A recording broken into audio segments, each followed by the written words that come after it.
usanga umuntu kubera bwa bukene twishyira mu mutwe ukajya mu makwe, umuntu agacuza ubukwe agatumira abantu abakire ndetse n'abandi bantu bita ngo ni abakene. Wowe wiyumvisha ngo uri umukene ukajyana rwose ugafata ukamutwerera ukajyana wenda katufata urugero rutoya ukajyana nk'igaro ijerekani ry'ubushera, ukigera mu bukwe ngo wagiye uzi ko urarya inyama, uzi ko uranywa inzoga zose zibaho.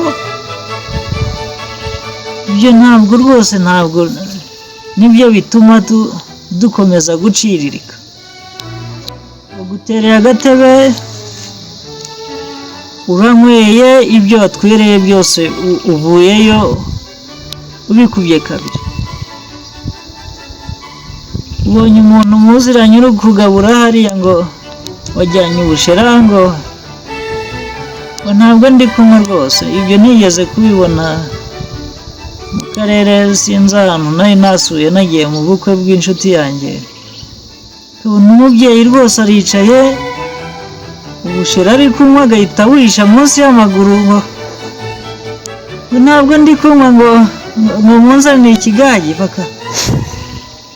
Nawe ugasanga barakimuzaniye rwose bakamuhereza akanywa, igikombe akakinywa agahereza undi akakijyana, yabona undi uri guseriva fanta ngo banyibagiwe rwose ngo ntabwo ndi kunywa, uwa fanta nawe akayimuzanira, ukibaza iyo ari gusuka.